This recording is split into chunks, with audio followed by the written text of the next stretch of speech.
کہ ایک انسان جب تک انڈیپینڈنٹ نہیں ہوتا، بالغ نہیں ہوتا، اس وقت تک اس کو سکھانا اس کے ماں باپ کی ذمہ داری ہے۔ اگر ماں باپ نہیں سکھاتے تو کوتاہی کر رہے ہیں، اس کے لیے وہ جرموار ہیں اور اس کی جواب دہی ان کے ذمہ ہے۔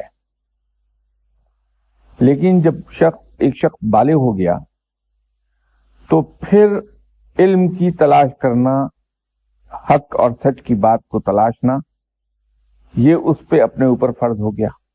تو بالغ ہونے کے بعد، ہوش سنبھالنے کے بعد جو ہوش مند ہو گیا ہے، تو اپنی کوتاہیوں کا ذمہ دار یہ خود ہوگا۔ کر لیا کہ 1,24,000 پیغمبر اس نے بار بار ہر قوم کی طرف بھیجے، چونکہ دین مکمل ہو گیا تھا۔ آپ صلی اللہ علیہ وسلم جب تشریف لائے تو آخری پیغام لے کر آئے تھے، تو دین کے مکمل ہو جانے کی نسبت سے آپ صلی اللہ علیہ وسلم نبی آخر الزمان کہلائے ہیں کہ آپ جو پیغام لے کر آئے اس کے ساتھ ہی پیغام مکمل ہو گیا تھا۔ اب کسی پیغام کے مزید آنے کی کوئی ضرورت تھی نہیں کرتے تھے۔ آپ صلی اللہ علیہ وسلم کے پردہ فرمانے کے بعد اس قوم کے عالم یہ سارے کام سر انجام دیں گے۔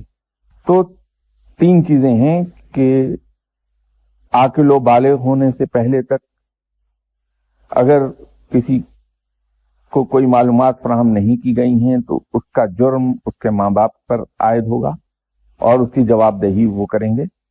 اس کے بعد جب وہ عاقل و بالغ ہو گیا تو اس پر یہ فرض ہو گیا کہ وہ حق کی تلاش کرے، علم سیکھے۔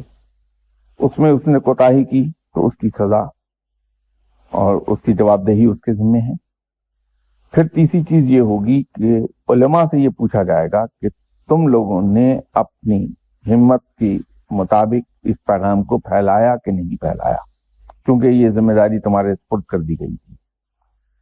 تو بیسیکلی ہمیں خود آگے بڑھ کے اس کی تلاش کرنا ہے کہ حق کہاں ہے۔ ان باتوں کو سیکھیے، کتابوں سے، علماء سے سیکھیے۔